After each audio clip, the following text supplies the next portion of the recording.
Patricia, you have taken a very bold stand against anti-Semitism in the wake of the October 7th terror attack. What motivated that? Well, let me say, I don't think it's bold. It's what a human being should do. We live in a country where you should be free to practice your faith, express your opinions. This is what our country was founded on, Judeo-Christian values, human rights. And so I'm mystified that I seem to be the only non-Jewish voice from the entertainment industry that's saying anything.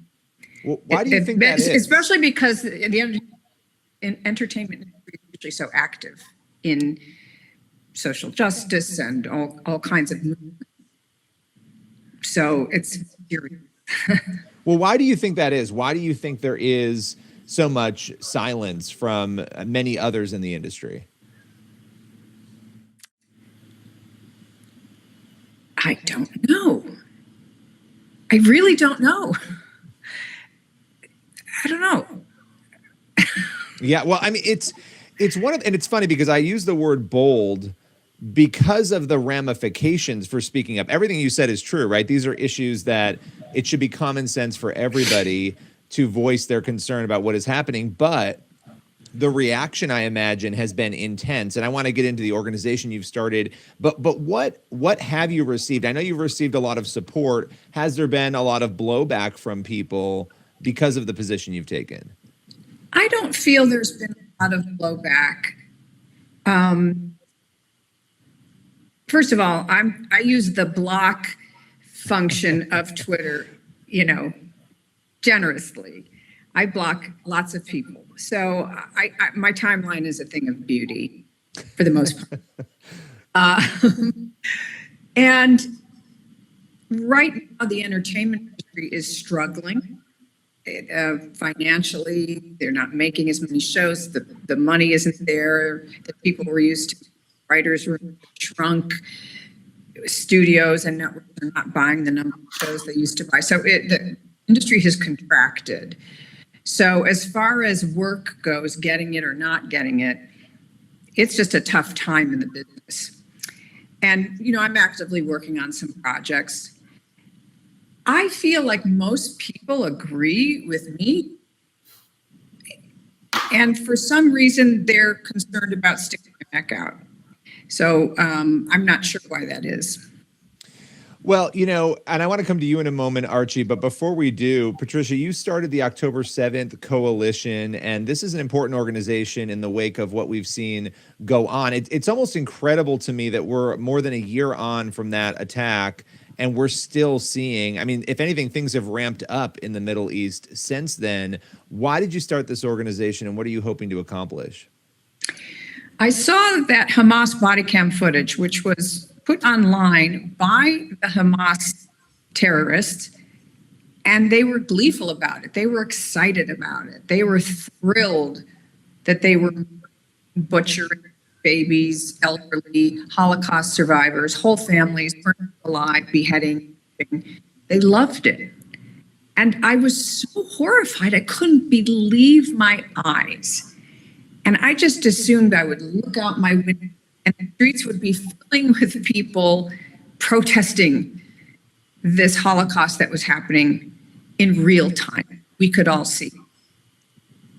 And it was cricket. And I thought, I can't be the only one who feels this way. What's going on? And especially as a Christian, our connection with the Jewish people, our histories, our Savior, his biological family is being attacked. Why isn't everyone engaged? And I know that my Christian neighbors are good people. Most support Israel. Many have been to Israel several times. I've never been. So I thought, I guess people need to figure out how to support our Jewish neighbors. And so my partner, Elizabeth, and I started talking to pastors and started connecting pastors to rabbis and churches to synagogues and helping our come together through events and dialogue, and working with Jewish federations to support their effort.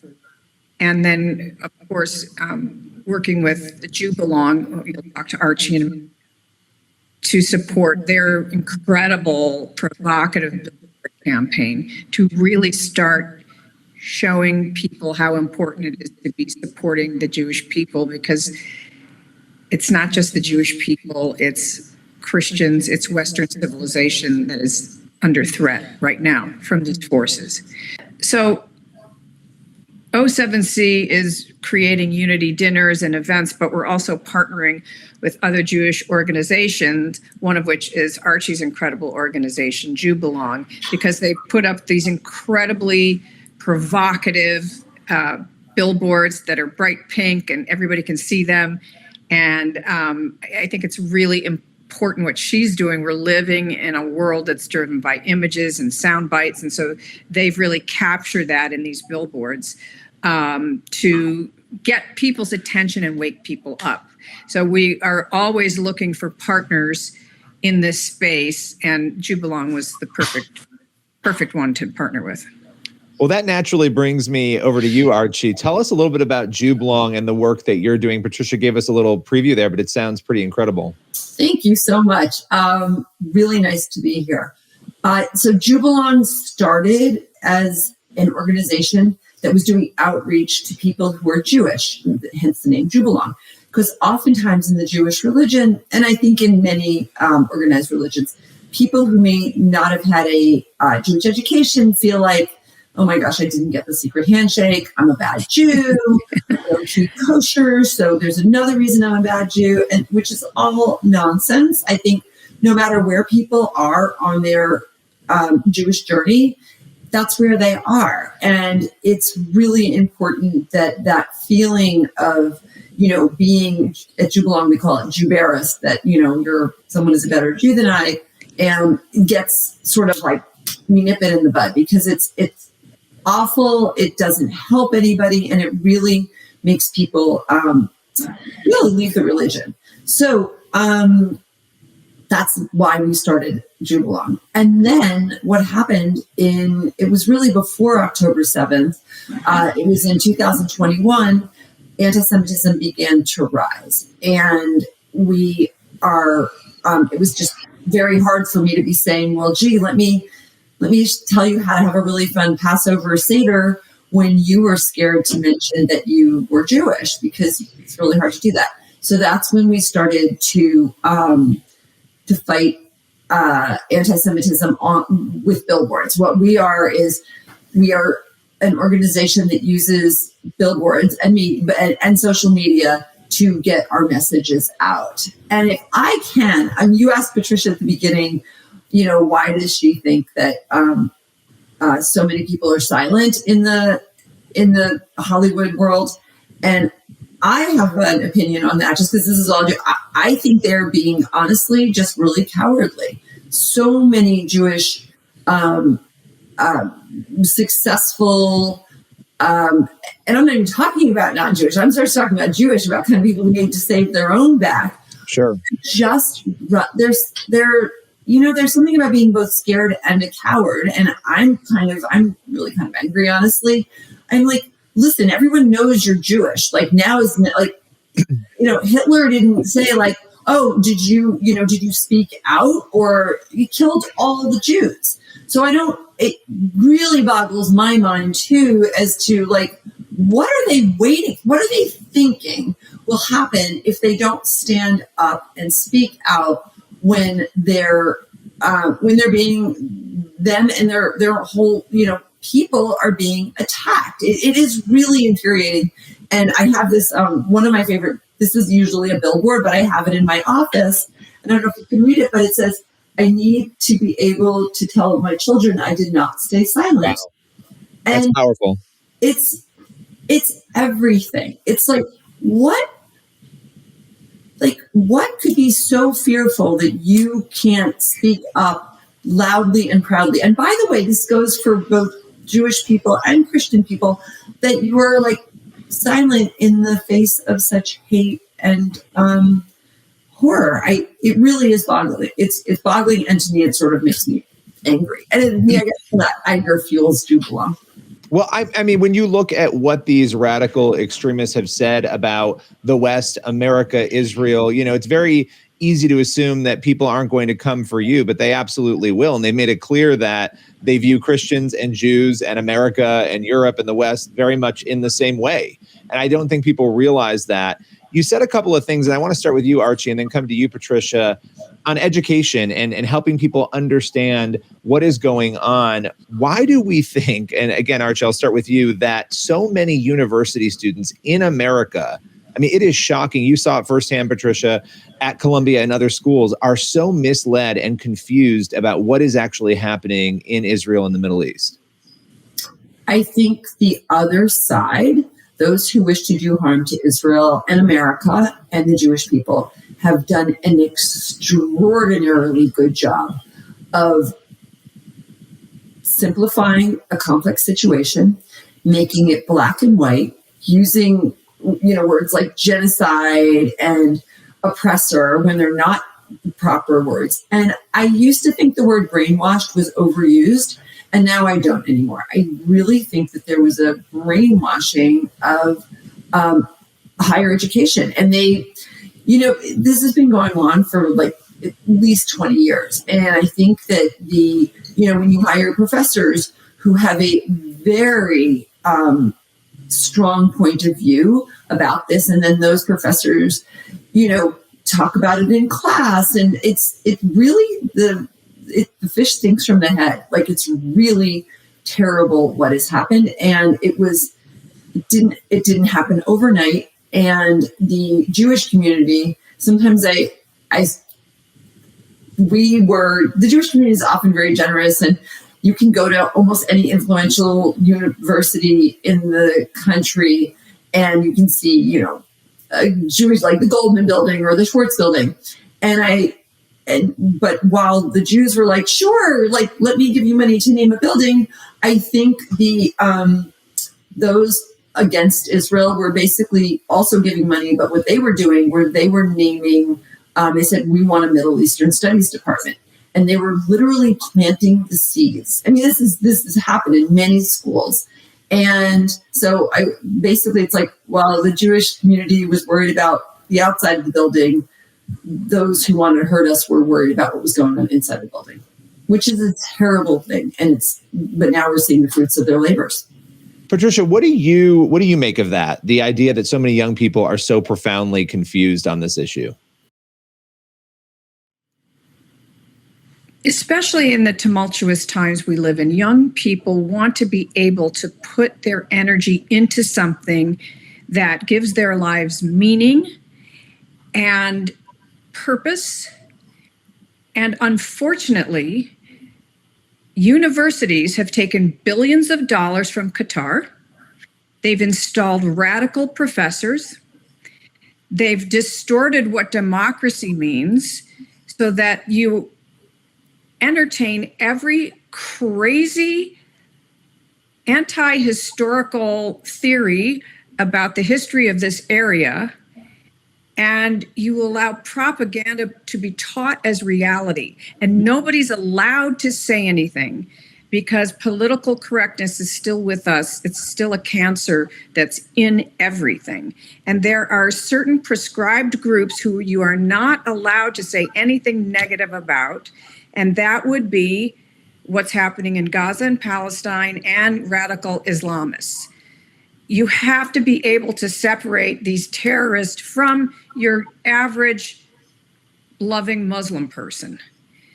And so you're not allowed to say anything at university that might be considered, antagonistic toward the oppressed, because they've been able to paint these people as oppressed and as being under the thumb of Israel, although Israel has not even been in that region for years. So all this propaganda has been allowed to fester in these universities, and these kids are super impressionable.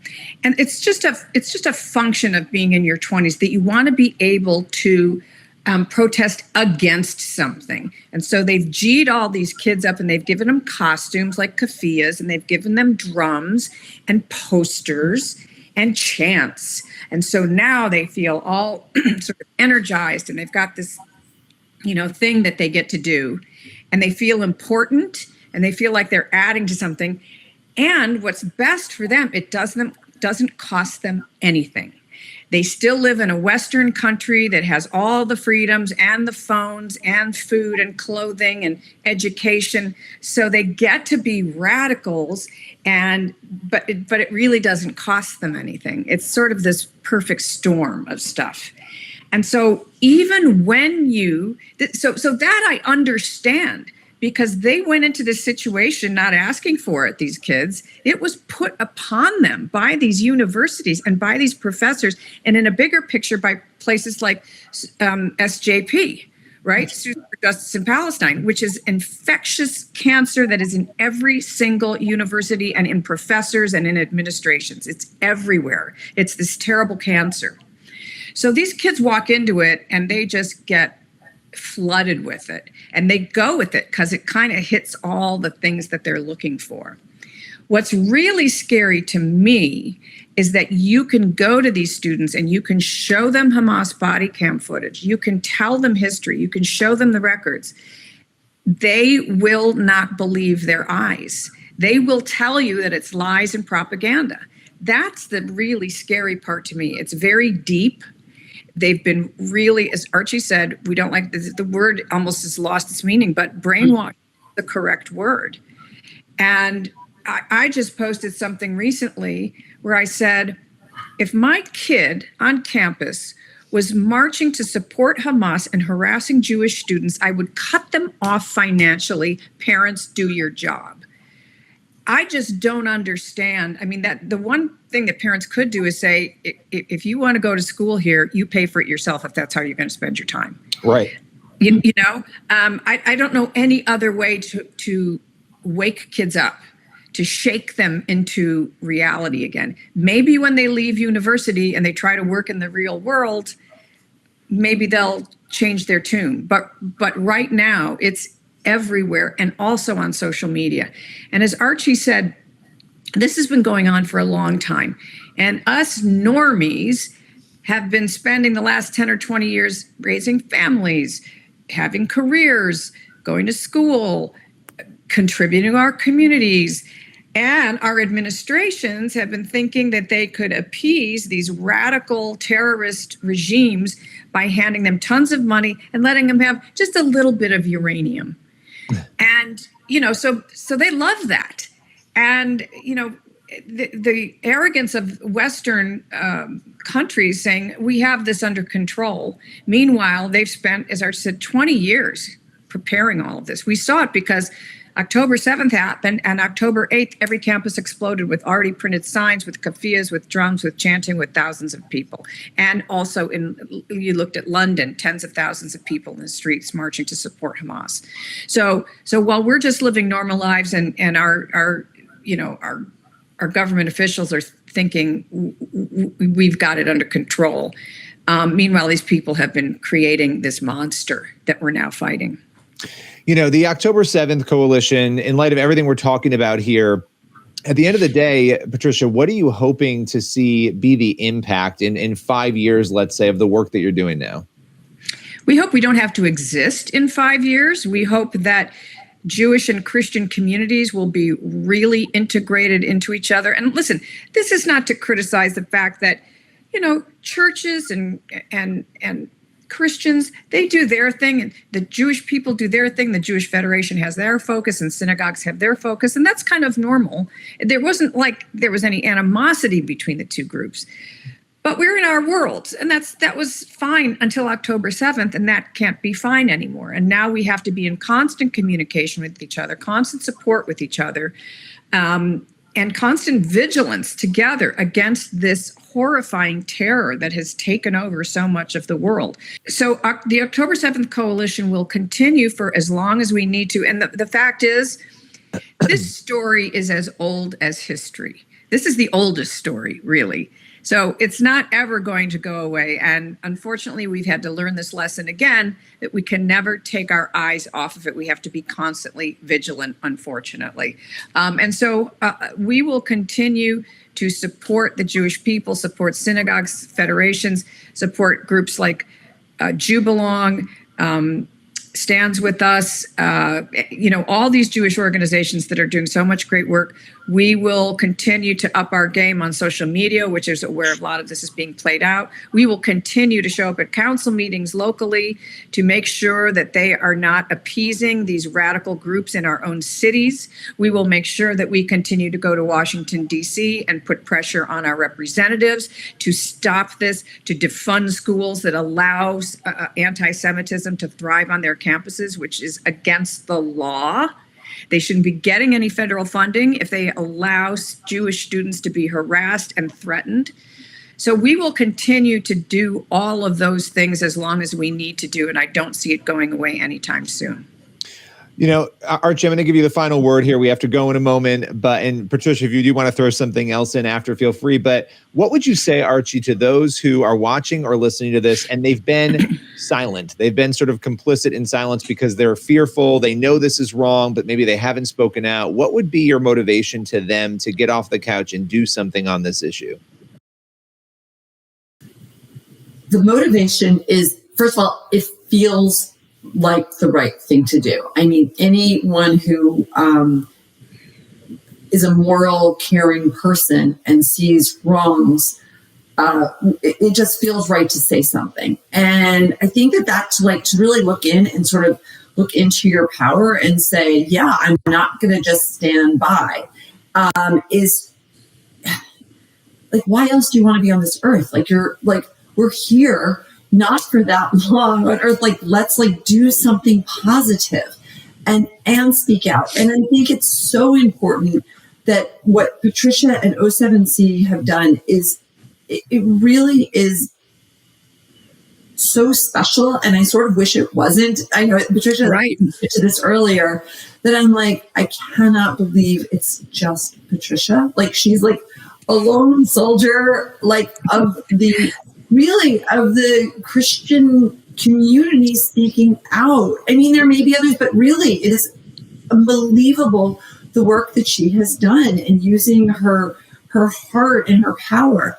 But there should be so many more. It should be really millions. And I think that the Jewish community, even just talking with you today, I'm so happy to be here because when the Christian community is a huge community and in America, and it's also threatened, as we alluded to earlier, a radical Islamist is not going to like a Christian person any more than a Jewish person. It's just reversed. So by speaking out, what can people do? They can speak out. They can say something on social media. They can wear a dog tag. It feels really good. This is just basically standing with Israel now and against what happened on October 7th. And they're easy to get. You can just wear one, or you can just, again, speaking out and not allowing, because the silence is it's doing real damage. And when the kids are, saying terrible things on campus, say something back. I mean, it's just, the silence on the side of good people in this country is deafening. It's too loud, and people are acting like, well, it's not really my problem. It's, the Jewish. I mean, Jews are 2% of the whole country. We're tiny. We cannot do this alone. We need help. And the churches and the communities, it's so wonderful when they speak out and when they help. And I just think we need so much more of it. Well, I so appreciate. And can I just say one more thing? Absolutely. To what Archie said. Don't be a victim. Don't be a victim. You're not. Stand up, because these bullies are used to getting their way. The minute you stand up, and I'm not saying to even be, not violent, just stand up. They tend to melt away a bit because they're not used to being confronted. So there's that. I also think that when you come into this space, you meet the most extraordinary courageous, brave, intelligent people. You are going to meet the best of the best when you come into this space of Jews and Christians standing up for the Jewish people, for Israel, and fighting anti-Semitism. I have just been enriched by the new relationships with people like Archie and so many more in this space. And it just makes you have hope in humanity when you see these quality people standing up. And by the way, both in the Jewish tradition and the Christian tradition, it only takes a few people. We have heroes to look at. In the Jewish tradition, we have David, a skinny little young shepherd boy who took down Goliath. As a Catholic, we have Saint Joan, an uneducated peasant girl who saved the country of France. And by the way, because she saved France, America exists today, because we relied on France to fight the British and became an independent country. And it's because Saint Joan made sure France existed. It only took one lowly little gal. So you don't have to have tons of people. You have to have the right people. Don't, we do want lots and lots of people to join us. But I'm telling you, they're the best people in this space, and your life will be enriched the minute you get involved in any segment of this. It's really important.